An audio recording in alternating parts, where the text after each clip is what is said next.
The Hormuz Strait is open, and it will remain open, with or without Iran. We are reinstating the Iranian blockade, so named because it is only stopping Iran ships or customers from entering or leaving. So in this video, we're going to be breaking down the latest U.S. military response to Iran, President Trump's newest statements on the Strait of Hormuz, and what this escalating conflict could mean for the region moving forward. We'll also hear expert military analysis on whether this is still a ceasefire or if the war has entered an entirely new phase. Don't forget to like and subscribe so you don't miss the next one.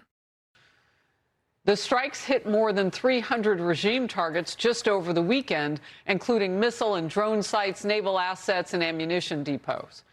And Iran's rogue regime, or as I call it, radical Islamic, is threatening to keep striking ships in the Strait of Hormuz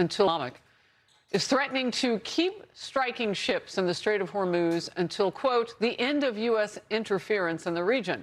Yet that's why you call these guys terrorists. President Trump posted this about an hour ago. The Hormuz Strait is open, and it will remain open, with or without Iran.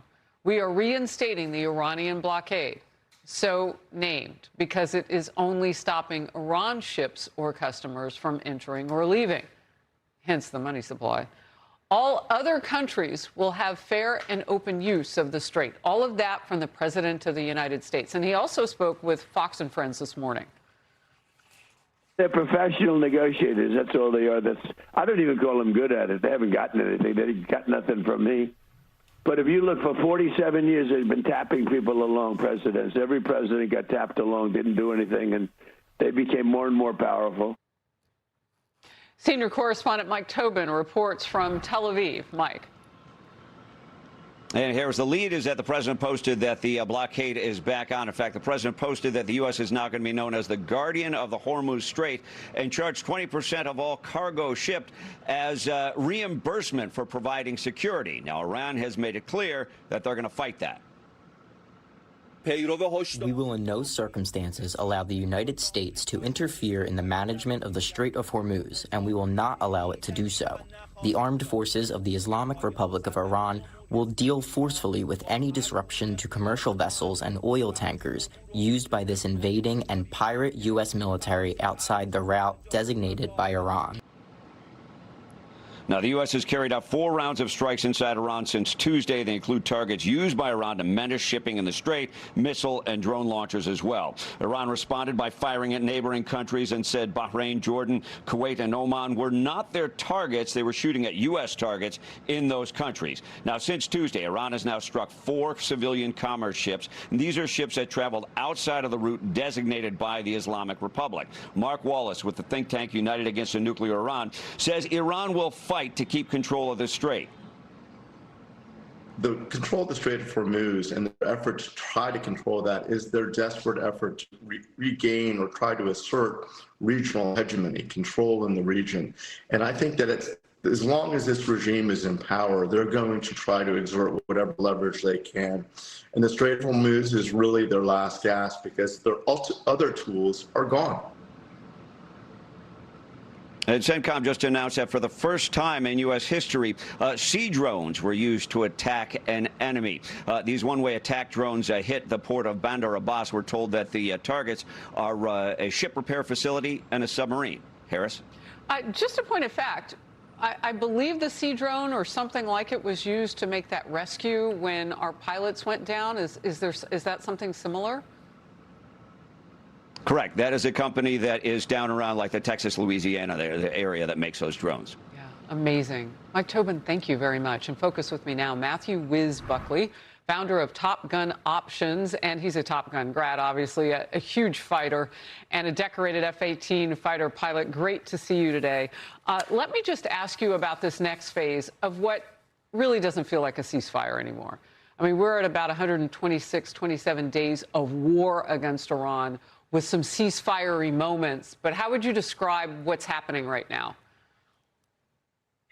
Good to see you, Harris. And we're definitely punching back a lot harder. There are a lot more target sets. And remember, Harris, you nailed it. These radical Islamic terrorists aren't using any sort of, quote, ceasefire downtime to reflect on their poor life choices, or maybe we should get along and figure something out. They are using the downtime to rearm from Russia, from China, and to get Gucci targeting from those folks as well to be able to strike the Fifth Fleet headquarters in Bahrain or Kuwait or Saudi Arabia.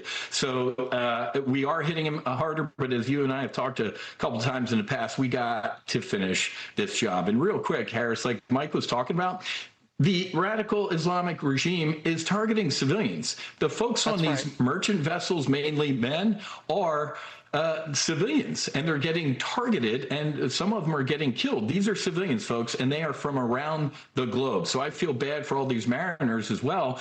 Radical Islamic terrorists are targeting civilians during this.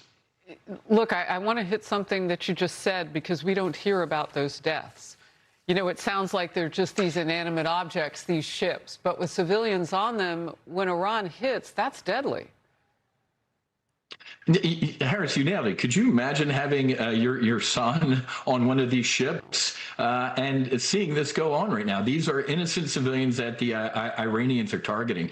One thing I want to cover real quick, Harris, and I think former Governor Bush put this out. We need to keep an eye on our flank down here. I live down here in God's waiting room, Boca Raton, but reportedly there are hundreds of drones down in Cuba.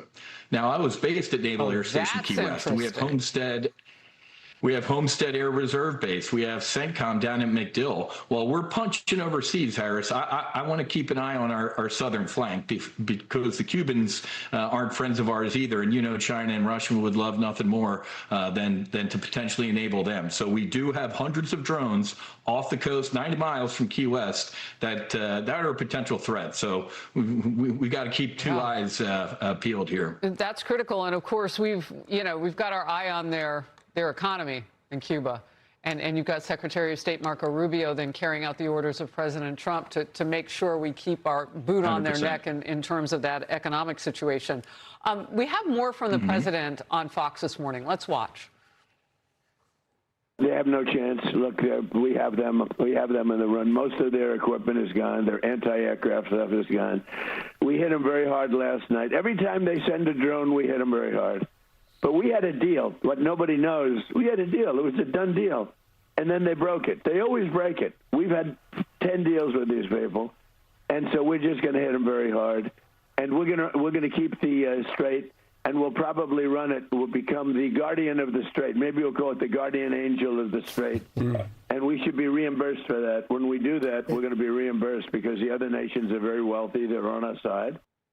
Quick thought on that, and then I want to move to the next. Well, Harris, you probably did too. I've read the art of the deal, and the president likes putting some of this stuff out there and driving the fight. As a fighter pilot, you drive the fight. You don't react to somebody else. You actually drive the fight, and I think that's what the president is doing there. But as you alluded to, hitting him in the pocketbook, economic warfare is definitely part of this attack and parallel approach. I mean, the U.S. blockade is working. Again. All right, I want to get to this. The U.S. Secret Service is responding to Fox because we put a request out. We want to know more about Iran's reported assassination plot of President Trump. And the Secret Service says our most important responsibility is safeguarding the president and all of our protectees. While we do not confirm or comment on intelligence matters, we consume information on a global level to effectively execute our protective operations. What do you take away from what's happening, the very latest on protecting this president? Well, obviously, the Secret Service is very good at what they do. Not only domestic folks have tried to kill the president, which is a whole separate conversation, but obviously he is #1 on the kill list, probably for a couple of countries, and they are doing a bang-up job, the Secret Service. But, Harris, the new Gucci Air Force One probably didn't have all the bells and whistles on board, maybe, and some folks in the media decided to blast that out there, and you saw what happened. He had to use the backup aircraft. Yeah, that's interesting. Some folks in the media, as you put it, not always on everybody's side in terms of safety, unfortunately. It would appear they're welcome to change at any point. Wiz Buckley. Standing by. I've taken to calling you Wiz now, your call name. Hopefully we know each other well enough for me to do that. Good to see you. You bet, Harris. God bless. Thanks. God bless. This discussion paints a picture of a conflict that is continuing to escalate despite repeated references to ceasefire efforts. The focus isn't only on direct military strikes anymore. It's also on economic pressure, maritime security, and the broader strategic competition involving Iran, the United States, and regional allies. One of the biggest concerns raised is the safety of civilian commercial shipping, with claims that merchant vessels and their crews are increasingly being caught in the middle of the conflict. The conversation also highlights fears that Iran could continue using the Strait of Hormuz as leverage, while the United States appears determined to maintain freedom of navigation through one of the world's most important shipping lanes. Military analysts argue that the campaign is expanding beyond traditional airstrikes, pointing to new technologies like sea drones and emphasizing that economic measures are being used alongside military operations. Finally, the interview shifts to concerns about President Trump's security, with discussion of reported threats and the role of the Secret Service in protecting him. Whether every claim made in this interview proves accurate or not, it's clear that tensions remain extremely high and that the situation is still evolving rapidly. As always, these are developing events, and we'll continue following the latest updates as more verified information becomes available. Let me know your thoughts in the comments below, and I'll see you in the next video.